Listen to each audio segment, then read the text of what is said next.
So guys, good morning. Welcome to your YouTube channel তুলি blogs. So মহারানী ঘুম থেকে উঠেছেন 8টা বাজে। তো মহারানী উঠে ওনার অনেক কাজ রেডি আছে। তো দেখেন উনি কী করছেন আপনারা সবাই। উনি এখন ব্রাশ নিয়ে বের হয়েছেন, বাইরে গিয়েছেন। আর এই যে বাইরে রৌদ্র উঠে অনেক মানুষ অনেক কাজ করে, কাপড় চোপড় দিয়ে সব রোদে দিয়ে দিচ্ছে। কিন্তু মহারানী এখন উঠছেন ঘুম থেকে, এটাকে মানুষের চাষ করছে। বাইরের ভিউটা কি সুন্দর, রৌদ্র উঠছে, অনেকগুলো মানুষের খেতি করে, ধান চাষ করে, ওরা কাজ করছে। আর আমাদের মহারানী এখন উঠছেন, উঠে ব্রাশ করছেন। এখন কিন্তু 8টা বেজে গেছে। তো আমাদের ব্লগে আপনাদের সবাইকে স্বাগতম জানাচ্ছি। আর আমাদের সাথে জড়িত থাকবেন, আর লাইক কমেন্ট শেয়ার করবেন। এবং এখন মহারানী রান্না করে এসেছেন তানবাসী কাজগুলো করার জন্য। তো প্রথমে ওনার প্রত্যেক দিনের যেটা দায়িত্ব ওটা করছেন। গ্যাসটা পুরো মোছা হচ্ছে কাপড় দিয়ে। আমি ওনাকে বলেছিলাম যে গ্যাসটা যেন চকচকে থাকে সব সময়। আর রান্নার পরে তো অনেক সময় তেল ছিটকে পড়ে থাকে, তাই তেল ছিটকেগুলো ভালোভাবে না মুছলে পরে সারে না, যায় না। তো সাবান দিয়ে আমি ওনাকে বলছি যে সাবান দিয়ে ভালো করে গ্যাসটা পরিষ্কার করার জন্য, না হলে তো গ্যাসটা লেতরা হয়ে থেকে যাবে। তাই আপনারা কীরকম আপনাদের ঘরের গ্যাস কীরকম পরিষ্কার করেন আমাকে কমেন্ট করে জানাবেন। বা কোনো আলাদা কোনো লিকুইড আছে নাকি গ্যাস পরিষ্কার করার জন্য, যদি থাকে তাহলে কমেন্ট করে জানাবেন, আমরাও সেটা ইউজ করব। বাট আমরা তো অন্য কিছু লিকুইড ইউজ করি না, একটু সাবান লাগিয়ে তেল চিটকাগুলো ভালো করে মুছে পরিষ্কার করে নেই। তো আপনাদের যদি অন্য কোনো পদ্ধতি থাকে তাহলে আমাদেরকে কমেন্ট করে জানাবেন দয়া করে। তো উনি গ্যাস মুছছেন, কেবল বারবার মোছা হচ্ছে। আবার আমি বলে দিয়েছি ভালোভাবে না মুছলে পরে সমস্যা হতে পারে। রাত্রে অনেক কিছু আমরা না দেখাতে পড়তে পারে, তাই আমরা এগুলো একদম ভালোভাবে খাবার টেবিলটা পরিষ্কার করা হচ্ছে। আমরা ছোটো একটা রান্নাঘর, তো রান্নাঘরটা আমি আপাতত টিন দিয়ে বানাচ্ছি, কিন্তু জানি না কীরকম লাগছে আপনাদের। যদি ভালো লাগে তাহলে কমেন্ট করে জানাবেন আমার রান্নাঘরটা কীরকম হয়েছে। ছোটো একটা বেসিন লাগিয়েছি, কিন্তু বেসিনে সবগুলো বাসন মাজা যায় না, তাই পুকুরে যেতে হয়। ছোটোখাটো একটা দুইটা ঘরে পরিষ্কার করা যায়, কিন্তু বেশি করা যায় না। তাই উনি মহারানী যাচ্ছেন পুকুর বসে বেশি দূর নয়, আমাদের ঘর থেকে একদম কিনারেই আছে। তো উনি যাচ্ছেন পরিষ্কার করার জন্য। ওই যে সামনে পুকুরের জলটা কিন্তু অনেক ভালো, কিন্তু বেশি কাপড়ও ধোয়া যায়, বাসনও মাজা যায়। তো বাসন মাজা হয়ে গেছে, উনি আসছেন। ওনার কাজ তো অনেক আছে। আমাকে বললেন উনি যে এত কাজ সকালবেলা করতে হয়, ছেলেরা কি বুঝবে। আমি বলি আমরা যে বাইরে অনেক কাজ করি এটাকে দেখবে, ওইরকম কথাবার্তা নিয়ে আমরা চলে থাকি প্রত্যেক দিন। আমরা ছোটো ব্লগে আপনাদেরকে আবারও বলছি স্বাগতম, ওয়েলকাম সব জানাচ্ছি। তো আমাদের সাথে থাকবেন, পাশে থাকবেন। আমরা ছোটো একটা ব্লগ শুরু করছি, হোম ব্লগ, মিনি ব্লগ। তো উনি বারান্দা ঝেড়ে দিচ্ছেন, বাইরে পাতাগুলো পরে এখন ঘর ঝাড় দিচ্ছেন। তো ঘর ঝাড় দিতে আমি বলেছি যে ভালো করে একদম দরজার সাইড সবগুলো ভালো করে ঝাড় দেওয়ার জন্য, নাহলে কিন্তু গুঁড়ো থেকে যায়। তাই উনি বারবার গিয়ে ভালোভাবে দিচ্ছেন। ভালোভাবে না পরিষ্কার না রাখলে নোংরার থেকে অনেক ধরনের অনেক কিছু হতে পারে, তাই আমাদের ঘরটা ভালোভাবে ঝাড় দেওয়ার জন্য আমি ওনাকে বলেছিলাম। সুপার নিচগুলো আমি বলেছি যে ভালোভাবে ঝাড় দাও, কিন্তু উনি তো মহারানী বলে একটা কথা আছে না, সব কথা তো শুনবেন না। তবে যতটুকু পারছেন করছেন, তবে আমি দেখিয়ে দিই যে ভালোভাবে ঝাড় দেও, না হলে তো অনেক পোকামাকড়গুলো থাকে। আর পোকামাকড় থাকলে পরে বাসায় মাকড়সার জাল এরকম দিয়ে গরু নোংরা হয়, তাই এগুলা ডেইলি পরিষ্কার করলে পরে এগুলা থেকে আমরা সচেতন থাকতে পারি এবং পরিষ্কার পরিচ্ছন্নতায় থাকতে পারি। ডেইলি পরিষ্কার করলে জমা হবে না। তো এটাই চেষ্টা করি, কিন্তু উনি ঘড়ির দিকে তাকাচ্ছেন কয়টা বাজছে, স্পিডে করছেন কাজ। কিন্তু আমি বলেছি যে তো দেরি করে উঠলে কি হবে, তাড়াতাড়ি উঠতে হবে। তো দেরি করে উঠলে পরে সময় মতো খাওয়া যায় না, বেশি লেট হয়ে যায়। তাই কিন্তু কাজগুলো তো করতে হবে, অন্য কেউ তো করে দিবে না। তো কাজগুলো তো নিজের কাজ নিজেই করতে হবে। তো ওনাকে আমি ডেকে উঠেছি, এখন বারান্দা ঝাড়ু দিচ্ছেন। বারান্দা ঝাড়ু দেওয়ার পরে পাউপুসগুলায় অনেক ধুলা জমে থাকে ডেইলি। তো কী করব, দিতে তো হবে। আর বাইরে যে আমাদের এখানে রোড কিনারে আছে, গাড়ি যাচ্ছে, দেখতে পাচ্ছেন আপনারা। তো অনেক মানুষই তো বাজার টাজার করে সব কিছু নিয়েছেন। ওনাকে আমি কি বলেছিলাম তাই আমার দিকে তাকাচ্ছেন, কিন্তু তাকে কোনো লাভ নাই। আমি বলছি যে কাজ করো।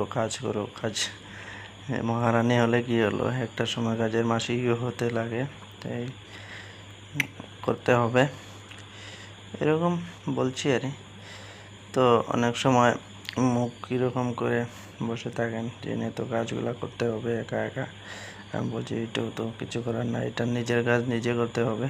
এখন এটা বালতি একটা নিয়ে এসেছেন তাই, তো বালতি রেখে আবার যাবেন ঘর, এখন মুছতে হবে। ঘরটা ভালোভাবে পরিষ্কার পরিচ্ছন্নতা না করলে তো হবে না। রান্নাঘর উনি ভালোভাবে মোছা দিচ্ছেন।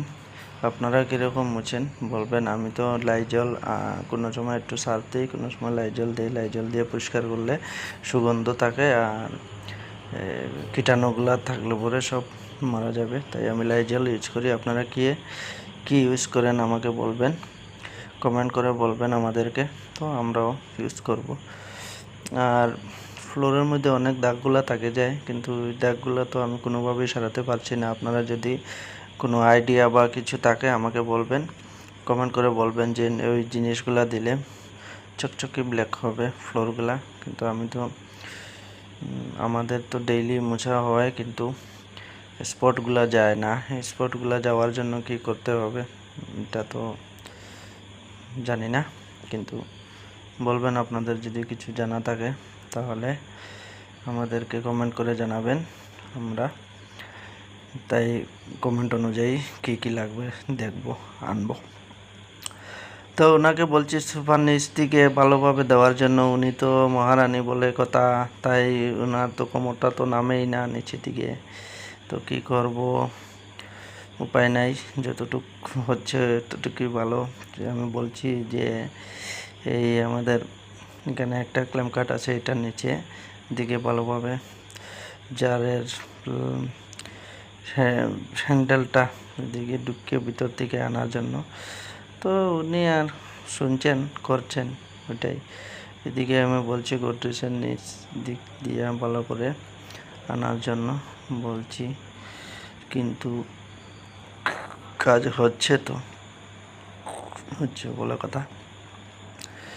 তো ঘর মোছা হচ্ছে, আপনাদের দেখছেন কে কীরকম, আপনারা কীরকম ঘর মোছানো হয়, কীরকম মুছেন আমাকে বলবেন। আমি ওনাকে বলছি যে ঘরটা এই সাইডটা হয়েছে না, চেয়ারের নিচটা থাকে গেছে, তাই আমি ওনাকে বলছি। উনি বলছেন চেয়ারের নিচ তো আনছি, পরে আমি বলছি না এরকম না ওরকম আনার জন্য বলছি, কিন্তু উনি আনছেন ওরকমই কথা। তো দেখা যাক কি হয়। তো তো এই আনলার নিচগুলা ভালো করে আনার জন্য আমি বলছি, তো এরকম হচ্ছে না। এই আমাদের ওই যে আমি বলেছি যে এরকম ডাউন করলে পরে পুরা ভিতর দিকে ঢুকবে। আমাদের বক্সের নিচটা ওরকম লাঠি পুরো নিচ দিক দিয়ে আনলে অনেক সময় কি হয়, এদিকে জারটা না পৌঁছায় না, তো না পৌঁছানোর কারণে অনেক লেত্রা নোংরা থেকে যায়। তাই আমি ওনাকে বলছি যে আমাদের ঘর মোছানোর ওই যে হ্যান্ডেলটা ভালো করে ফ্ল্যাট করে ভিতর দিকে ঢুকিয়ে দিলে পরে তখন পুরো পরিষ্কার হয়ে আসবে। তাই এগুলো বললাম। বলার পরে উনি এনেছেন, আনার পরে এখন দেখা যাচ্ছে আমাদের ঘর মোছা শেষ। এখন বারিন্দা ঠাকুর ঘর এটা দিয়ে মোছানো হয় না, কারণ এটা দিয়ে আমরা রান্নাঘর ঘর সব কিছু মোছাই, তাই এটা দিয়ে ঠাকুর ঘর মোছানো হয় না। ঠাকুর ঘরের জন্য আলাদা কাপড় আছে, ছোটো বালতি দিয়ে মোছানো হয়। তো উনি তো মোছাচ্ছেন, কিন্তু আবার থেমে যাচ্ছেন, ওদিকে কে ডাকছে বোধহয়, তাই ওদিকে তাকাচ্ছেন। কিন্তু দরজার সাইডগুলো আমি বলেছিলাম ভালো করে আনার জন্য, তো উনি এনেছেন, পুরো পরিষ্কার করে এনেছেন। যাই হোক, মোছানো শেষ, কাপড় বাথরুমে রাখা হচ্ছে, পরে গুলা কাঁচা হবে।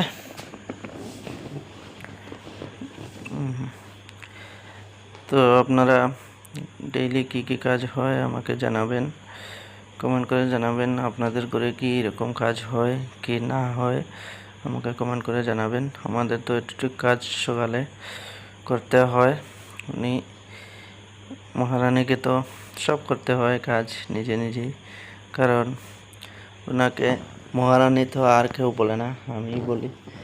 তাই উনি এগুলো আমার ঘর মোছা শেষ। সেটা এখন আমি কালকে মাছ ধরে এনেছিলাম, আমরা লোকাল মাছ, এটাকে টাকি মাছ কেউ বলে, কেউ চ্যাং মাছ বলে, কেউ লেটা মাছ বলে, অনেক জায়গার অনেক ধরনের ভাষা থাকে।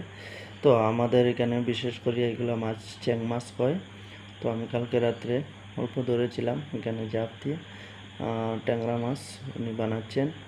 তো বানানোগুলো হচ্ছে কি না আপনারা সবাই কমেন্ট করে বলবেন যে মাছগুলো বানানো হচ্ছে কি না। আর এরকম লোকাল মাছ খেলে অনেক ভালো, শরীরের প্রতি উপকার। মাছ ঝোল ডাক্তারের সাজেশন দিয়ে থাকে যে চ্যাং মাছের ঝোল মানে খাওয়ার জন্য, খাওয়ার পরে ভালো হয়, শরীরের জন্য ভালো, হেলথের জন্য ভালো। তাই আমরা লোকাল মাছ, আমি খুব বেশিরভাগ সময় আমি লোকাল মাছই খাই, কারণ বাজার থেকে খুব কম আনা পড়ে, কারণ কোনো আত্মীয় আসলে পরে বাজার থেকে আনা হয়, নতুবা আমি অল্প অল্প হলেই লোকাল মাছ আমি বেশিরভাগ ধরি, ধরার পরে আমরা খাই। তো এখন তো সিজন নাই নদীতে বড়শি পাওয়ার জন্য, কিন্তু আমি নদী থেকেই মাছ ধরি বড়শি দিয়ে। কিন্তু সিজনটা আসছে, এখনও আসে নাই, 2-1 মাস আছে, এসে যাবে। আসার পরে আমরা নদীর থেকেই মাছ তুলবো, নদী থেকে মাছ আনলে পরে আপনাদেরকে সবাইকে দেখাবো। এখন এই যে ট্যাংরা মাছ, এগুলা মাছ তরতাজা মাছ, এগুলা খেতে অনেক টেস্ট। কিন্তু আপনারা কোথায় থেকে দেখছেন, কেউ যদি এগুলা চিনে থাকেন বা খাচ্ছেন, আপনারা লোকাল নিজের থাকে, তাহলে কমেন্ট করে জানাবেন, হ্যাঁ আমরা খাচ্ছি বা খাবো। তো আমাদের মহারানী মাছগুলো বানাচ্ছেন, ওনার অনেক অসুবিধা হচ্ছে, একটা চ্যাং মাছ লাফ দিচ্ছে, তো উনি ধরেছেন, উনি এক্সপার্ট আছেন, মাছ ধরেছেন, ধরে এটাকে নিমক লাগিয়ে সল্টগুলা লাগিয়ে একদম ভালোভাবে উনি পরিষ্কার করে মাছ বানাচ্ছেন। তো মাছ বানানো হয়ে গেলে তারপরে তো অনেক কাজ আরও থাকছে, কিন্তু আজকের মতো ওনার কাজ এতটুকুই আপনাদেরকে দেখাচ্ছি। আর পরের কাজগুলো আজ আমরাই করব, কিন্তু এখন তো ওনার মাছ বানানো শেষ হয়ে গেছে। আর এখানে আমরা মাছের জাবরাগুলো আমি দূরে নিয়ে ফেলে দিই, এখানে ফেলে না, মাছ ধরতে গেছেন। আর আজকে ঠাকুরটা দেওয়া আমি স্নান করে আসলাম, আসার পরে আমি ঠাকুরকে মশাইয়া ঠাকুরের ফুল আনছি। তো আনার পরে ঠাকুরের কী লাগে, তুলসী পাতা, চন্দন বাটা, এগুলো লাগে। আর খুব গরম দিচ্ছে, আমার কিন্তু খুব অনেক গরম লাগছে, দেখতে পাচ্ছেন আপনারা আমার পিঠটা পুরো ঘেমে গেছে। কিন্তু ঠাকুরটা আমরা একটা রুটিন আছে যে সকালে সব বাসি কাজ শেষ করার পরে ঠাকুর যত সময় দিছি না অত সময় আমরা চাও খাই না, কিছু খাই না। তো প্রথমে ঠাকুর দিই, তারপরে আমরা চা খাই, সব কিছু খাই, রান্না বাড়া হয়, কিন্তু এর আগে এগুলো কাজ সেরে নেই। তারপরে আপনারা কি এরকম করেন না কীরকম কে কী করেন আমাদেরকে জানাবেন। আর আমাদের ঠাকুরের কাছে আমরা সকালে উঠে ঠাকুর দিই, ঠাকুরের কাছে প্রার্থনা করি যে দিনটা যেন ভালো যায়। আপনারা সবাই কি এরকম করেন কি না করেন জানাবেন। আমার ভিডিওটা দেখার জন্য ধন্যবাদ। Thank you.